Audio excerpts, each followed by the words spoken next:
자, 먼저 우리 김 기자 얘기 잠깐 들어보기 전에 오늘도 아주 뜻깊은 우리 박근혜 대통령 첫 기자간담회 신년 기자회견을 가졌지요. 많은 국민들의 이목이 집중된 가운데 10시부터 진행이 됐죠. 이제 거의 끝난 것 같은데 2년 차죠, 올해. 그죠? 네, 맞습니다. 그래서 1년 차 때 많은 일이 있었죠. 좋은 일도 있었고 나쁜 일도 있었지만, 자, 2년 차 때는 좀 더 이제 약간 좀 이렇게 사분오열된 공론을 좀 모아서 좀 이렇게 좀 잘 갔으면 하는 바람이 있는 거 아니겠습니까? 네, 맞습니다. 네. 그거의 첫 단추를 잘 깨는 그런 자리가 됐으면 하는 소망도 있습니다. 기자회견 자리가. 자, 어떤 이야기들이 오갔는지 그림으로, 네, 경제 쪽 관련해서 짧게 한번 짚어보도록 하겠습니다. 경제 혁신 3개년 계획을 수립하겠다. 공공기관 정상화를 위해서 재정 세제 개혁을 추진하겠다. 근데 이렇게 떨림이 없죠, 이렇게. 네, 3개년 계획. 옛날에 5개년 계획이 많이 유행했었는데, 네. 이제 대통령 임기도 줄어가지고 3개년으로 줄어들어야 돼요. 네, 자. 그 기자회견문 읽어보니까 네. 그 공공기관 부채 줄이는데도 역점을 많이 두겠다는 내용이 있더라고요. 네. 저 그거 줄인다고 이제 또 요금 올리잖아요. 그게 문제죠. 자, 요금이 오르는 거는 우리 살림살이의 큰 이 짐이 되지 않는 손에서 10번 양보해서 올릴 수 있다 쳐요. 네. 전기요금, 가스요금, 가스요금도 올랐죠. 네. 등등등. 그래서 또 많이 오르지 않습니까? 이것도 공공요금 오르니까 민간에서도 막 올려요. 막 올리잖아요. 네, 그런 부작용이 있는 거죠. 네. 그래서 이 요금을 올리기 이전에 과연 이 부채가 많은 공공기관들의 어떤 그 부채를 줄이기 위한 자구 노력 있잖아요. 자구 노력. 네, 맞습니다. 좀 이렇게 방만한 경영을 좀 줄이고. 네. 사실 공공기관 보면은 이제 정년이 확실하게 보장되다 보니까 이제 철밥통분들이 이제 곳곳에 산재해 있거든요. 네, 맞습니다. 대체적으로. 예. 그리고 이익이 나지 않는데도 불구하고 성과급을 많이 준다는 많이 주고 거죠. 예. 또 CEO들은 또 CEO들끼리 또 이렇게 잘 챙겨 주시잖아요. 그죠? 그렇겠죠. 네. 그 가장 구조적인 문제가 뭐냐면 이 공공기관의 기관장들이 누가 되냐 하면은 그 공공기관을 관리했던 부처의 선배님들이 기관장으로 내려오시잖아요. 많이들 그렇게 하시죠. 네. 그러면 선배님이 공공기관장으로 내려가면은 그 부처에서 그 기관을 감독해야 되는데 그 공무원이 쉽지가 않죠. 공무원 하면 또 서열 아니겠습니까? 이게 또 우리나라 공무원은 또 오죽 군대 문화잖아요. 그런 낙하산 분위기 속에서 그리고 또 그 일하는 공무원도 나중에 은퇴하거나 일정한 이제 차관이나 이렇게 되면 또 한 자리 차고 내려가야 되나요? 그래야 노후가 또 따뜻하다는 거 아니겠습니까?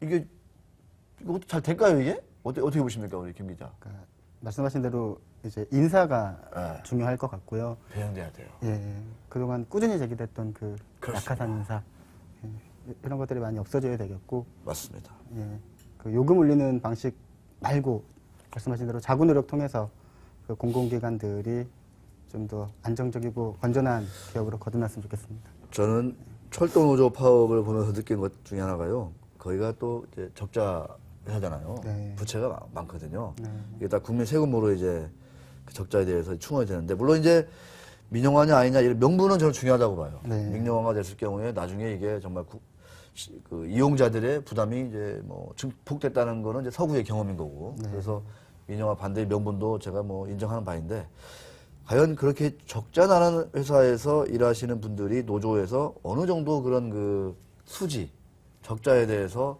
우리가 이거를 좀 줄이기 위해서 어느 정도 양보를 하겠다, 이런 얘기도 같이 나왔으면 훨씬 더 국민적인 지지를 많이 얻지 않았을까요? 그러면 있는 것 같습니다. 그렇죠. 네, 그렇습니다. 그래서 자, 또 박근혜 대통령 기자회견 두 번째 그림 보겠습니다. 네. 창조경제 통해서 역동적 혁신. 네, 17개 광역시 도의 창조경제 혁신센터, 창조경제 추진단, 멘토맨 프로젝트.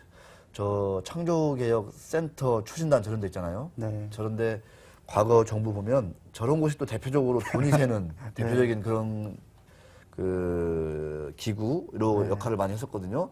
박근혜 정부 때는 다를 거라고 저는 확신합니다. 믿습니다. 마지막 보면 믿고 살아야 되겠죠. 그리고 우리가 자 마지막 또 내수 활성화를 위해서 내수 활성화 이거 제일 중요해요. 지금 우리가 수출 주도의 성장을 벌써 뭐 10수년째 하고 있지 않습니까? 외환위기 때부터 지금 하고 있는데 외환위기 극복도 수출이고 뭐 다 수출이에요.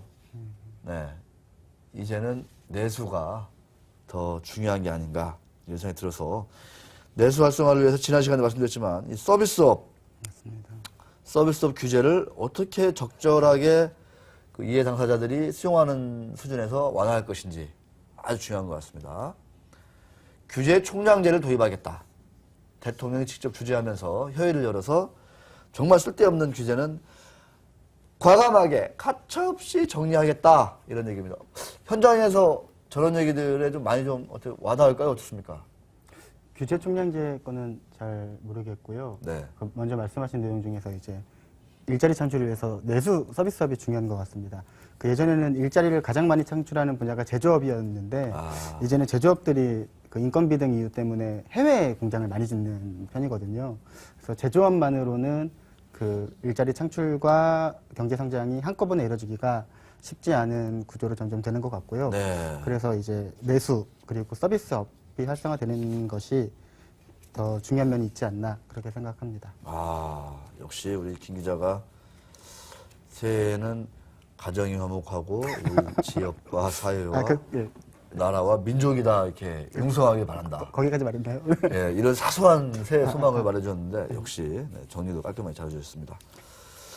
자, 이어서 우리 김도현 기자가 준비한 상장사 이야기 따끈하게 들어보고 그 이어서 요새 연초에 또 불이 많이 난다고 해요. 그래서 불이 난 회사들 정말 불 피해가 얼마나 되는 건지 한번 또 들어보는 시간 준비가 돼 있습니다. 자, 3개년 계획이든 4개년 계획이든 5개년 계획이든 정말 우리 경제가 그리고 서민들이 중산층들이 우리 또 없이 사는 사회적 약자층들이 더 좀 이렇게 권리를 많이 찾고 더 좀 행복한 그런 좀 사회가 되는 게 저 또 개인적인 또 바람입니다. 자, 기자회견 때도 이런 얘기들이 많이 대통령 기자회견 때도 얘기가 됐을 거라고 생각합니다. 자, 김도윤 기자와 함께 상장사 이야기 들어보는 시간으로 넘어갑니다.